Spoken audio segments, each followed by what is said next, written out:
Hi hello friends, ಹೇಗಿದ್ದೀರಾ? ಇವತ್ತು ನಾನು ನಿಮ್ಮ ಜೊತೆ ಶೇರ್ ಮಾಡ್ತಾ ಇರೋದು ಹೈದರಾಬಾದಿ ಚಿಕನ್ ದಮ್ ಬಿರಿಯಾನಿ.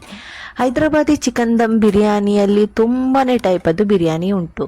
ಆದರೂ ನಾನಿವತ್ತು ನಿಮ್ಮ ಜೊತೆ ಶೇರ್ ಮಾಡ್ತಾ ಇರೋದು ತುಂಬ ಸಿಂಪಲ್ ಆಗಿರುವಂತಹ ಈ ಚಿಕನ್ ದಮ್ ಬಿರಿಯಾನಿ. ಇದಕ್ಕೆ ನಾನು ಫುಡ್ ಕಲರ್ ಏನು ಹಾಕದೆ ಸಿಂಪಲ್ಲಾಗಿ ಮಾಡಿರುವಂತಹ ಈ ಬಿರಿಯಾನಿಯ ರೆಸಿಪಿ ಹೇಗೆ ಮಾಡೋದಂತ ನೋಡ್ಕೊಂಡು ಬರೋಣ. ನೀವು ಇದನ್ನು ವಿಡಿಯೋ ಸ್ಕಿಪ್ ಮಾಡ್ಕೊಳ್ದೆ, ಏನನ್ನು ಮಿಸ್ ಮಾಡ್ಕೊಳ್ದೆ ಫುಲ್ ನೋಡಿ. ಹಾಗೂ ನೀವು ಒಮ್ಮೆ ಬಿರಿಯಾನಿ ಟ್ರೈ ಮಾಡಿ ಹಾಗೂ ನನಗೆ ಕಮೆಂಟ್ ಮೂಲಕ ತಿಳಿಸಿ. ಬನ್ನಿ ಫ್ರೆಂಡ್ಸ್, ಈಗ ನಾವು ಬಿರಿಯಾನಿ ಮಾಡಲಿಕ್ಕೆ ಸ್ಟಾರ್ಟ್ ಮಾಡೋಣ. ಬನ್ನಿ. ಇಲ್ಲಿ ನಾನು ಒಂದು ಪಾತ್ರೆಯಲ್ಲಿ ಒಂದು ಅರ್ಧ KGಯಷ್ಟು ಚಿಕನ್ ತಗೋತೇನೆ. ಯಾಕಂದರೆ ನಾನು ಇಲ್ಲಿ ತುಂಬಾ ಚಿಕನದ್ದು ಮಾಡಿ ತೋರಿಸ್ತಾ ಇಲ್ಲ ನಿಮಗೆ. ಸಿಂಪಲ್ಲಾಗಿ ಸ್ವಲ್ಪನೇ ಚಿಕನಲ್ಲಿ ನಾನು ನಿಮಗೆ ಚಿಕನ್ ದಮ್ ಬಿರಿಯಾನಿ ಮಾಡಿ ಶೇರ್ ಮಾಡ್ತಾ ಇದ್ದೇನೆ. ಇಲ್ಲಿ ನಾನು ಚಿಕನನ್ನು ಚೆನ್ನಾಗಿ ವಾಶ್ ಮಾಡಿಕೊಂಡು ಒಂದು ಪಾತ್ರೆಯಲ್ಲಿ ಹಾಕ್ತಾ ಇದ್ದೇನೆ. ನೋಡಿ, ಈ ಥರ ನಮಗೆ ಏನು ಬೋನ್ಲೆಸ್ ಪೀಸೇ ಬೇಕಂತ ಇಲ್ಲ. ಈ ಥರ ಬೋನ್ ಪೀಸ್ ಇದ್ದರೂ ಆಗ್ತದೆ, ಬೋನ್ಲೆಸ್ ಪೀಸು ಇದ್ದರೂ ಎಲ್ಲ ಮಿಕ್ಸ್ ಪೀಸನ್ನು ಹಾಕ್ಬೋದು ನೀವು. ಹಾಗೂ ಇಲ್ಲಿ ಅದಕ್ಕೆ ನಾನು ಹಾಕ್ತಾ ಇದ್ದೇನೆ ಮೆಣಸಿನ ಹುಡಿ, ಕೆಂಪು ಮೆಣಸಿನ ಹುಡಿ 2 ಸ್ಪೂನ್, ಹಾಗೂ ಕಾಳು ಮೆಣಸಿನ ಪುಡಿ 1 ಟೀ ಸ್ಪೂನ್ ಹಾಕಿದ್ದೇನೆ. ಟೀ ಸ್ಪೂನ್ ಅಂದರೆ ನನ್ನ ಈ ಸ್ಪೂನಲ್ಲಿ ಹಾಕ್ತಾ ಇರೋದು ನಾನು. ಹಾಗೂ ಇಲ್ಲಿ 1 ಸ್ಪೂನಷ್ಟು ಗರಂ ಮಸಾಲ ಪೌಡರ್ ಹಾಕಿದ್ದೇನೆ. ಇದು ಜೀರಿಗೆ ಪೌಡರ್ ಕೂಡ 1 ಸ್ಪೂನ್ಗಿಂತ ಸ್ವಲ್ಪ ಜಾಸ್ತಿ ಹಾಕ್ತೇನೆ. ಕೊತ್ತಂಬರಿ ಪೌಡರ್ 1 ಸ್ಪೂನ್ಗಿಂತ ಸ್ವಲ್ಪ ಜಾಸ್ತಿ, ಅಂದರೆ 2 ಸ್ಪೂನ್ ಅಂತಲೇ ಹೇಳ್ಬೋದು. ನಾನಿದು ಚಿಕ್ಕ ಸ್ಪೂನಲ್ಲಿ ಹಾಕ್ತಾ ಇರೋದು. ಸ್ವಲ್ಪ ಹಳದಿ ಪೌಡರ್, ನೀವು ಜಾಸ್ತಿ ಚಿಕನ್ ತಗೊಂಡ್ರೆ ಇದಕ್ಕಿಂತ ಸ್ವಲ್ಪ ಡಬಲ್ ಹಾಕಿ. ಇಲ್ಲಿ garlic ginger paste 2 tea spoon ಹಾಕ್ತಾ ಇದ್ದೇನೆ. ಸ್ಟೀಲ್ ಚಮಚದಲ್ಲಿ ಹಾಕ್ತಾ ಇದ್ದೇನೆ. ಇದು ನೋಡಿ, ಕಟ್ ಮಾಡಿಟ್ಟಂತಹ ಪುದೀನ ಸೊಪ್ಪು ಚೆನ್ನಾಗಿ ಸಣ್ಣಗೆ ಕಟ್ ಮಾಡಿ ಪುದೀನ ಹಾಗೂ ಕೊತ್ತಂಬರಿ ಸೊಪ್ಪನ್ನು ಒಂದು ಮುಟ್ಟಿ ಆಗುವಷ್ಟು ಹಾಕೋಣ. ಆಮೇಲೆ ಇಲ್ಲಿ 2 ಹಸಿಮೆಣಸು ಹಾಗೂ 1 ಈರುಳ್ಳಿಯನ್ನು ಮಿಕ್ಸಲ್ಲಿ ಸ್ವಲ್ಪನೇ ಗ್ರೈಂಡ್ ಮಾಡ್ಕೊಂಡು ಬರ್ತೇನೆ. ಈಗ ಅದನ್ನು ಸಣ್ಣಗೆ ಕಟ್ ಮಾಡಿಕೊಂಡು ಯಾಕೆ ಇಷ್ಟು ಕಷ್ಟಪಡ್ತೀರಾ, ಮಿಕ್ಸಲ್ಲಿ ಹಾಕಿ ಈ ಥರ ಸ್ವಲ್ಪ ಗ್ರೈಂಡ್ ಮಾಡಿಕೊಂಡ್ರೆ ಸಾಕು. ನೋಡಿ, ಎಲ್ಲ ತುಂಬಾ ಪೇಸ್ಟ್ ಮಾಡಬೇಡಿ. ಆಮೇಲೆ ಇಲ್ಲಿ ಚಿಕನ್ ಮಸಾಲ ಹಾಕ್ತಾ ಇದ್ದೇನೆ. ಇದು ಶಾಯಿ ಜೀರಾ. ನಿಮ್ಮ ಜೊತೆ ಶಾಯಿ ಜೀರಾ ಇಲ್ಲ ಅಂದರೆ ನೀವು ಜೀರಿಗೆ ಸ್ವಲ್ಪನೇ ಹಾಕಿ. ಆಮೇಲೆ ಇದು ತುಪ್ಪ. ಈ ಮಸಾಲೆಗೆ ಎಲ್ಲ ತುಪ್ಪ ಹಾಕಿ ಮಿಕ್ಸ್ ಮಾಡೋಣ. ತುಪ್ಪ ಇಲ್ಲ ಅಂದರೆ ಪರವಾಗಿಲ್ಲ, ಖಾಲಿ ಮಸಾಲ ಮಿಕ್ಸ್ ಮಾಡಿಕೊಳ್ಳಿ. ತುಪ್ಪ ಇದ್ದರೆ ತುಪ್ಪ ಹಾಕಿ ಟೇಸ್ಟ್ ಇನ್ನೂ ಡಬಲ್ ಆಗ್ತದೆ. ಆಮೇಲೆ ರುಚಿಗೆ ತಕ್ಕಷ್ಟು ಉಪ್ಪನ್ನು ಹಾಕಿ ಈ ಥರ ಕೈಯಲ್ಲೇ ಮಿಕ್ಸ್ ಮಾಡಿ. ಚಮಚದಲ್ಲಿ ಎಲ್ಲ ಮಿಕ್ಸ್ ಮಾಡಲಿಕ್ಕೆ ಹೋಗಬೇಡಿ, ಕರೆಕ್ಟಾಗಿ ಮಿಕ್ಸ್ ಆಗಲ್ಲ. ಅದಕ್ಕೋಸ್ಕರ ಈ ಥರ ಕೈಯಲ್ಲಿ ಚೆನ್ನಾಗಿ ಮಿಕ್ಸ್ ಮಾಡೋಣ. ನೋಡಿ, ಎಲ್ಲ ಮಸಾಲವನ್ನು ಈ ಥರ ಒಮ್ಮೆ ಮಿಕ್ಸ್ ಮಾಡೋಣ. ನೋಡಿ, ಈಗ ನಾನು ಆ ಪಾತ್ರೆಯಿಂದ ಈ ಪಾತ್ರೆಗೆ ಹಾಕಿದ್ದೇನೆ ಚಿಕನ್. ಅಂದರೆ ಇದರಲ್ಲಿ ಬಿರಿಯಾನಿ ದಮ್ ಕೊಡಲಿಕ್ಕೆ ಅಂತೂ ತುಂಬ ಕಷ್ಟ ಅಂತ ಅನ್ನಿಸ್ತು ನನಗೆ. ಅದಕ್ಕೆ ಈಗ ಇಲ್ಲಿ 3 ಈರುಳ್ಳಿಯನ್ನು ಬ್ರೌನ್ ಕಲರ್ ಆಗಿ ಮಾಡೋಣ, ಬಾದಾಮಿ ಕಲರ್ ಆಗಿ ಫ್ರೈ ಮಾಡೋಣ. ಯಾಕಂದರೆ ಇದು ಈಗ ಫ್ರೈ ಮಾಡಿ ನಮಗೆ ಈ ಮಸಾಲೆಯಲ್ಲಿ ಮಿಕ್ಸ್ ಮಾಡಲಿಕ್ಕುಂಟು. ನಾನು ನೋಡಿ ಇದರಲ್ಲಿ ನಾನು ಹಾಕುವ ಎಣ್ಣೆಯದ್ದು ಮೆಜರ್ಮೆಂಟದ್ದು ನೋಡಿ, ಇದರಲ್ಲಿ ನಾನು 5 ಸಲ ಇದರಲ್ಲಿ ಎಣ್ಣೆ ಹಾಕಿದ್ದೇನೆ. ನೋಡಿ,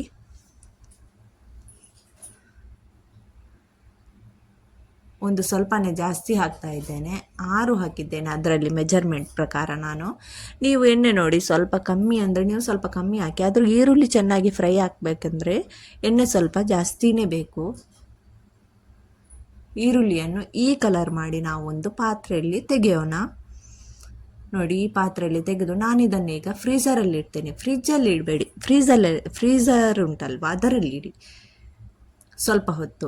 ಆಮೇಲೆ ಇದೇ ನಾವು ಈರುಳ್ಳಿ ಕಾಯಿಸಿದ ಎಣ್ಣೆಯನ್ನು ಸ್ವಲ್ಪ ತಣ್ಣಗಾದ ಮೇಲೆ ಈ ಥರ ಚಿಕನ್ಗೆ ಹಾಕೋಣ. ನಾವು ಮಸಾಲ ಮಿಕ್ಸ್ ಮಾಡಿ ಇಟ್ಟಿದ್ದೇವಲ್ವ, ಅದಕ್ಕೆ ಆಗಿ ಇಷ್ಟು ಎಣ್ಣೆಯನ್ನು ಸ್ವಲ್ಪ ತೆಗೆದಿಡ್ತೇನೆ. ಆಮೇಲೆ ಅದು ಮೆಜರ್ಮೆಂಟ್ ನೋಡಿ ಹಾಕ್ತೇನೆ. ಏನಾದರೂ ಜಾಸ್ತಿ ಆದರೆ ಮತ್ತೆ ಆಯಿಲಿ ಆಗ್ತದೆ. ಅದಕ್ಕೋಸ್ಕರ ಎಣ್ಣೆ ಹಾಕಿದ ಮೇಲೆ ಒಮ್ಮೆ ಈ ಥರ ಮಿಕ್ಸ್ ಮಾಡೋಣ.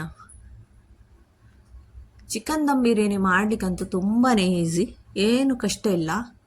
ಇದರಲ್ಲಿ ಮಸಾಲ ಬೇಯಿಸುವ ಕಷ್ಟ ಏನೂ ಇಲ್ಲ, ಫಟಾಫಟ್ ಅಂತ ನಿಮಗೆ ರೆಡಿ ಆಗ್ತದೆ. ಅದು ಟೇಸ್ಟ್ ಅಂತೂ ತುಂಬಾ ಚೆನ್ನಾಗಿರ್ತದೆ.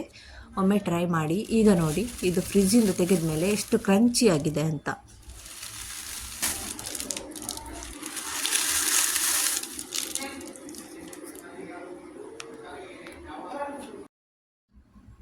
ಈಗ ಈ ಈರುಳ್ಳಿಯನ್ನು, ಫ್ರೈ ಮಾಡಿದ ಈರುಳ್ಳಿಯನ್ನು ಈ ಥರ ಪುಡಿ ಪುಡಿ ಮಾಡಿ ಮತ್ತೆ ಇದಕ್ಕೆ ಮಸಾಲೆಗೆ ಆ್ಯಡ್ ಮಾಡೋಣ.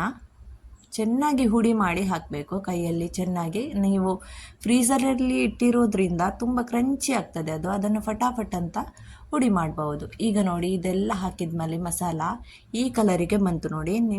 ಈಗ ಇದಕ್ಕೆ ಹಾಕ್ತಾ ಇದ್ದೇನೆ ನಾನು ಮೊಸರದ ಅರ್ಧ ಲೀಟರದ್ದು ಪ್ಯಾಕೆಟ್ ಇದು. ಇದರಲ್ಲಿ ನಾನು ಸ್ವಲ್ಪನೇ ಉಳಿಸ್ತೇನೆ, ಜಾಸ್ತಿ ಏನು ಎಲ್ಲ ಪ್ಯಾಕೆಟ್ ಹಾಕೋದಿಲ್ಲ. ನೋಡಿ, ಈ ಥರ ಸ್ವಲ್ಪ ಬಾಕಿ ಇಡ್ತೇನೆ. ನೀವು 1 ಕಿಲೋ ಚಿಕನ್ ಆದರೆ ಈ ಅರ್ಧ ಲೀಟರ್ ಎಲ್ಲ ಮೊಸರನ್ನು ಹಾಕಿ. ಈಗ ಇದನ್ನು ಮತ್ತೆ ಈ ಥರ ಚೆನ್ನಾಗಿ ಮಿಕ್ಸ್ ಮಾಡೋಣ. ಇದೆಲ್ಲ ಮಿಕ್ಸ್ ಆದಮೇಲೆ ನಿಮಗೆ ಸ್ವಲ್ಪನೇ ಖಾರ ಕಮ್ಮಿ ಅಂತ ಅನಿಸಿದರೆ ನೀವು ಮೆಣಸಿನ ಪುಡಿ ಹಾಕ್ಬೋದು. ಈಗ ಇದಕ್ಕೆ ನಾನು ಅಲ್ಲಿ ಎಕ್ಸ್ಟ್ರಾ ಇಟ್ಟಿದ್ದೆ ಎಣ್ಣೆಯನ್ನು ಸೈಡಲ್ಲಿ, ಅದನ್ನು ಕೂಡ ಹಾಕ್ತೇನೆ. ಯಾಕಂದರೆ ಸ್ವಲ್ಪ ಕಮ್ಮಿ ಅಂತ ಅನ್ನಿಸ್ತು ಇದೆಲ್ಲ ಹಾಕಿದ ಮೇಲೆ, ಅದಕ್ಕೋಸ್ಕರ ಚೆನ್ನಾಗಿ ಈ ಥರ ಮಿಕ್ಸ್ ಮಾಡೋಣ. ನಿಮ್ಮ ಜೊತೆ ಕಸೂರಿ ಮೆಥಿ ಇದ್ದರೆ ಅದನ್ನು ಹಾಕಿ. ನಾನಿಲ್ಲಿ ಗರಂ ಮಸಾಲದಲ್ಲಿ ಕಸೂರಿ ಮೆಥಿ ಕೂಡ ಉಂಟು, ನಾನು ಹೋಮ್ಮೇಡ್ ಗರಂ ಮಸಾಲ ಇದು. ಅದಕ್ಕೆ ನಾನು ಇದಕ್ಕೆ ಎಕ್ಸ್ಟ್ರಾ ಕಸೂರಿ ಮೆಥಿ ಆ್ಯಡ್ ಮಾಡಲಿಲ್ಲ. ಫ್ರೆಂಡ್ಸ್, ನೀವು ನನ್ನ ಚಾನಲ್ಗೆ ಮೊದಲನೇ ಸಲ ವಿಸಿಟ್ ಮಾಡೋದಾದರೆ ನೀವು ಚಾನಲನ್ನು ಸಬ್ಸ್ಕ್ರೈಬ್ ಮಾಡಿ, ಲೈಕ್ ಮಾಡಿ, ಶೇರ್ ಮಾಡಿ, ಕಮೆಂಟ್ ಮಾಡಿ. ನನ್ನ ಚಾನಲಲ್ಲಿ ಇದೇ ಥರ ಹೈದರಾಬಾದ್ ಸ್ಪೆಷಲ್ ರೆಸಿಪೀಸ್ ಎಲ್ಲ ಹಾಕ್ತಾ ಇರ್ತೇನೆ ನಾನು. ಈಗ ಇದಕ್ಕೆ ಸ್ವಲ್ಪ ನಿಂಬೆ ಹುಳಿ ರಸ ಹಾಕೋಣ. ನೋಡಿ, 1 ಸ್ಪೂನ್ ಹಾಕಿದ್ದೇನೆ ನಿಂಬೆ ಹುಳಿ ರಸ. ಈಗ ಅದನ್ನು ಮ್ಯಾರಿನೇಟ್ ಆಗಲಿಕ್ಕೋಸ್ಕರ 1 ಗಂಟೆ ತನಕ ನಾನು ಇಡ್ತೇನೆ. ನಿಮ್ಮ ಜೊತೆ ಟೈಮ್ ಇಲ್ಲ ಅಂದರೆ ನೀವು ಫಟಾಫಟ್ ಅಂತ ಮಾಡಬಹುದು. ಈಗ ಇಲ್ಲಿ ಒಂದು ಪಾತ್ರೆಯಲ್ಲಿ ನೀರು ಕುದೀಲಿಕ್ಕೆ ಇಡ್ತೇನೆ ರೈಸ್ಗೋಸ್ಕರ, ಬಿರಿಯಾನಿ ರೈಸ್ ತಯಾರಿ ಮಾಡಲಿಕ್ಕೋಸ್ಕರ. ರುಚಿಗೆ ತಕ್ಕಷ್ಟು ಉಪ್ಪು, ನಮ್ಮ ರೈಸದ್ದು ನಾವು ಎಷ್ಟು ಹಾಕ್ತೇವೆ ಅದು ನಮಗೆ ಅಂದಾಜು ಇರ್ತದೆ, ಅದರ ಪ್ರಕಾರ ನಾವು ಉಪ್ಪು ಹಾಕೋಣ. ಆಮೇಲೆ ಆ ಕುದಿಯುವುದಕ್ಕಿಂತ ಮುಂಚೆ ಇದೆಲ್ಲ ಹಾಕಿ ಕುದೀಲಿಕ್ಕೆ ಇಡೋಣ. ಪಲಾವ್ ಎಲೆ, ಸ್ವಲ್ಪ ಶಾಯಿ ಜೀರಾ, ಲವಂಗ್, ಬೇರೆ ಏನಾದರೂ ನಿಮಗೆ ಗರಂ ಮಸಾಲ ಇಷ್ಟ ಅಂದರೆ ಆ ಗರಂ ಮಸಾಲ ಕೂಡ ನೀವು ಆ್ಯಡ್ ಮಾಡ್ಬೋದು. ಈಗ ಇಲ್ಲಿ ನಾನು ಬಾಸ್ಮತಿ ರೈಸ್ 10 ನಿಮಿಷ ಮೊದಲೇ ವಾಶ್ ಮಾಡಿ ಇಟ್ಟಿದ್ದೇನೆ. ನಿಮ್ಮ ಜೊತೆ ಬಾಸ್ಮತಿ ರೈಸ್ ಇಲ್ಲ ಅಂದರೆ ನೀವು ಸೋನಾ ಮಸೂರಿ ರೈಸ್ ಕೂಡ ಯೂಸ್ ಮಾಡ್ಬೋದು, ತುಂಬ ಚೆನ್ನಾಗಿ ಬರುತ್ತೆ ಅದರಲ್ಲಿ ಕೂಡ. ಈಗ ಚೆನ್ನಾಗಿ ಇಲ್ಲಿ ನೀರು ಕುದೀತಾ ಉಂಟು. ನೀರು ಕುದಿಯುವಾಗ ನೀವು ಕೊತ್ತಂಬರಿ ಹಾಗೂ ಪುದೀನ ಸೊಪ್ಪನ್ನು ಕಟ್ ಮಾಡಿ ಹಾಕೋದಾದರೆ ಅದು ಕೂಡ ಹಾಕ್ಬೋದು. ಟೇಸ್ಟ್ ಇನ್ನೂ ಬೇರೆನೇ ಥರ ಇರ್ತದೆ. ನಮ್ಮ ಮಕ್ಕಳಿಗೆಲ್ಲ ಅದೆಲ್ಲ ಪುದೀನ ಎಲ್ಲ ಇಷ್ಟ ಆಗಲ್ಲ ಅಂತ ನಾನು ಅದನ್ನೇ ಆ್ಯಡ್ ಮಾಡ್ತಾ ಇಲ್ಲ. ನಾನು ತುಂಬ ಸಿಂಪಲಾಗಿ ನಿಮ್ಮ ಜೊತೆ ಈಸಿಯಾಗಿರುವಂತಹ ಬಿರಿಯಾನಿ ಶೇರ್ ಮಾಡ್ತಾ ಇದ್ದೇನೆ. ಈಗ ಈ ಕುದಿಯುವ ನೀರಿಗೆ ನಾವು ರೈಸನ್ನು ಹಾಕೋಣ. ರೈಸ್ ಹಾಕಿದ ಮೇಲೆ ಅದನ್ನು 70% ಇದು ಕುದಿಲಿಕ್ಕೆ ಬಿಡೋಣ. ಹೈದರಾಬಾದಲ್ಲಿ ತುಂಬ ಥರವಾದ ವೆರೈಟೀಸದ್ದು ಬಿರಿಯಾನೀಸ್ ಉಂಟು. ಬಿರಿಯಾನಿಯಲ್ಲಿ ತುಂಬ ಹೆವಿ ಬಿರಿಯಾನಿ ಉಂಟು, ಸ್ಯಾಫ್ರಾನ್ ಬಿರಿಯಾನಿ ಉಂಟು, ತುಂಬಾ ಉಂಟು. ಮಟನ್ ಬಿರಿಯಾನಿ, ಚಿಕನ್ ಬಿರಿಯಾನಿ, ತುಂಬಾ ಫೇಮಸ್ ಆದಂಥ ಊರು ನಮ್ಮ ಹೈದರಾಬಾದ್ ಬಿರಿಯಾನಿಯಲ್ಲಿ ಅಂತೂ. ಒಮ್ಮೆ ಹೈದರಾಬಾದ್ಗೆ ನೀವು ವಿಸಿಟ್ ಮಾಡಿದರೆ ಬಿರಿಯಾನಿ ತಿನ್ನದೆ ಅಂತೂ ಹೋಗಬೇಡಿ. ಈಗ ಇಲ್ಲಿ 70% ಅಂತೂ ನಮ್ಮ ರೈಸ್ ಬೆಂದಿದೆ. ಈಗ ಇದರ ನೀರನ್ನೆಲ್ಲ ಸೋಸ್ತೇನೆ. ನೋಡಿ, ಈಗ 70% ಅಂತೂ ರೆಡಿ. ಈಗ ಈ ನೀರನ್ನು ಸೋಸಿದ ಮೇಲೆ ಈ ರೈಸನ್ನೆಲ್ಲ ಚೆನ್ನಾಗಿ ನೀರನ್ನು ಸೋಸಬೇಕು, ನೀರೆಲ್ಲ ಬಾಕಿ ಇಡಬಾರ್ದು. ಆಮೇಲೆ ಈ ರೈಸನ್ನು ಈ ಮಸಾಲೆ ಹಾಕಿಟ್ಟದ್ದು ಮ್ಯಾರಿನೇಟ್ ಮಾಡಲಿಕ್ಕೆ ಇಟ್ಟಂತಹ ಚಿಕನ್ ಮೇಲೆ ಹಾಕೋಣ. ನಿಮಗೆ ಲೇಯರ್ ಬೇಕಂದರೆ ಲೇಯರ್ ಹಾಕ್ಬೋದು, ಆದರೂ ಇದೇ ಥರ ಹಾಕಿದರೆ ತುಂಬ ಚೆನ್ನಾಗಿ ಚಿಕನ್ ಕೂಡ ಬೇಯ್ತದೆ. ಲೇಯರಾಗಿ ಹಾಕುವ ಅಗತ್ಯ ಏನೂ ಇಲ್ಲ. ಈಗ ಇದಕ್ಕೆ ಎಲ್ಲ ರೈಸನ್ನು ಈ ಥರ ನೀರನ್ನು ಸೋಸಿ ಚೆನ್ನಾಗಿ ರೈಸ ಹಾಕ್ತೇನೆ. ತುಂಬ ಈಸಿ ಫ್ರೆಂಡ್ಸ್, ಫಟಾಫಟ್ ಅಂತ ಮಾಡ್ಬೋದು. ನಿಮ್ಮ ಜೊತೆ ಟೈಮ್ ತುಂಬಾ ಇದ್ದರೆ 2 ಗಂಟೆ ತನಕನೂ ನೀವು ಚಿಕನ್ ಮ್ಯಾರಿನೇಟ್ ಮಾಡಲಿಕ್ಕೆ ಇಡ್ಬೋದು. ನಿಮ್ಮ ಜೊತೆ ಬಿಲ್ಕುಲ್ ಟೈಮ್ ಇಲ್ಲ ಅಂದರೆ ನೀವು ಇದನ್ನು ಮ್ಯಾರಿನೇಟ್ ಮಾಡಲಿಕ್ಕೆ ಇಡುವ ಅಗತ್ಯನೂ ಇಲ್ಲ. ಅಲ್ಲಿ ರೈಸ್ ರೆಡಿ ಆಗುವ ತನಕ ಸ್ವಲ್ಪ ಹೊತ್ತು ಮ್ಯಾರಿನೇಟ್ ಆದ್ರೂ ಸಾಕಾಗ್ತದೆ. ನೀವು ಅನಿಸ್ಬೋದು ಹೈದರಾಬಾದ್ ಚಿಕನ್ ಬಿರಿಯಾನಿ ಇದೇ ಥರ ಇರ್ತದ ಅಂತ. ಇದೇ ಥರನೇ ಇರ್ತದೆ. ಸ್ಪೆಷಲಾಗಿ ಇದಕ್ಕೆ ಹೆವಿ ಆಗಿರುವಂತಹ ಖೋವಾ ಹಾಗೂ ಎಲ್ಲ ಹಾಕ್ತಾರೆ. ನಾನು ಇಷ್ಟು ಹೆವಿ ಮಾಡ್ತಾ ಇಲ್ಲ. ಈಗ ಇದನ್ನು ದಮ್ಗೋಸ್ಕರ ಇಡೋಣ. ನಾವು ಬಿರಿಯಾನಿಯನ್ನು ಇಡುವಾಗ ನೋಡಿ, ನಾನಿಲ್ಲಿ ಸ್ವಲ್ಪ ಮೇಲೆ ಕೂಡ ತುಪ್ಪ ಹಾಕಿ ಆಮೇಲೆ ದಮ್ಗೋಸ್ಕರ ಇಡ್ತೇನೆ. ಅಂದರೆ ನಾನು ಸ್ವಲ್ಪ ಗ್ಯಾಸ್ ಸ್ಲೋ ಸ್ಪೀಡ್ ಮಾಡಿ ಇಡ್ತಾ ಇದ್ದೇನೆ. ನಿಮ್ಮ ಅಂದಾಜು ಪ್ರಕಾರ ನೀವು ಇದಕ್ಕೆ ದಮ್ ಕೊಡ್ಬೋದು. ನೋಡಿ ಈ ಥರ ಮುಚ್ಚಳ ಒಳ್ಳೆ ಬಂದಿರಬೇಕು. ಈಗ ನೋಡಿ ಇದರಲ್ಲಿ ನೀರು ಇದೆಯಾ ಅಂತ ಚೆಕ್ ಮಾಡ್ತೇನೆ ನಾನು. ಸ್ವಲ್ಪ ಈ ಥರ ನೋಡಬೇಕು. ನೋಡಿ ಇದು ಚಿಕನದ್ದೇ ನೀರು, ಇದರಲ್ಲಿಯೇ ಚಿಕನ್ ಎಲ್ಲ ಬೇಯ್ತದೆ. ಈ ಥರ ನೀರು ಇರೋದ್ರಿಂದ ಸ್ವಲ್ಪ ಗ್ಯಾಸನ್ನು ಸ್ಪೀಡ್ ಮಾಡಿಡ್ತೇನೆ ನಾನು. ಅಲ್ಲಿ ತನಕ ಇಲ್ಲಿ ನಾನು ರಾಯ್ತ ತಯಾರು ಮಾಡ್ತೇನೆ.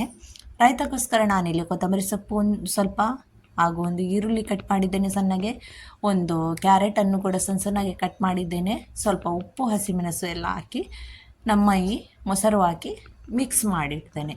ಈ ಕ್ಯಾರೆಟ್ ಹಾಕೋದ್ರಿಂದ ನಮ್ಮ ರಾಯ್ತದ ಕಲರ್ ಅಂತೂ ಕಚುಂಬರ್ ಕಲರ್ ಅಂತೂ ತುಂಬ ಚೆನ್ನಾಗಿ ಬರ್ತದೆ. ನೋಡಿ ಫ್ರೆಂಡ್ಸ್, ಇದಕ್ಕೆ ಹಾಕುವವರು ಸ್ಯಾಫ್ರಾನ್ ಹಾಕ್ತಾರೆ. ನಾನು ಅದು ಯೂಸ್ ಮಾಡ್ತಾ ಇಲ್ಲ, ನಮ್ಮ ಮಕ್ಕಳಿಗೆಲ್ಲ ಅಷ್ಟು ಹೆವಿ ಇಷ್ಟ ಆಗೋದಿಲ್ಲ ಅಂತ. ನೆಕ್ಸ್ಟ್ ಟೈಮ್ ನಿಮಗೆ ಸೇಮ್ ಅದರದ್ದು ಬಿರಿಯಾನಿ ಕೂಡ ಮಾಡಿ ತೋರಿಸ್ತೇನೆ. ಎಲ್ಲ ಹೆವಿ ಬಿರಿಯಾನಿ ಇರ್ತದಲ್ವ, ಅದು ಕೂಡ ನಾನು ಶೇರ್ ಮಾಡ್ತೇನೆ. ಈಗಂತೂ ನಮ್ಮ ಚಿಕನ್ ಬಿರಿಯಾನಿ ಅಂತೂ ಪರ್ಫೆಕ್ಟಾಗಿ ರೆಡಿಯಾಗಿದೆ. ನೋಡಿ ಫ್ರೆಂಡ್ಸ್, ವಿತೌಟ್ ಕಲರದ್ದು ಬಿರಿಯಾನಿ ಹೇಗೆ ಬಂದಿದೆ ಅಂತ.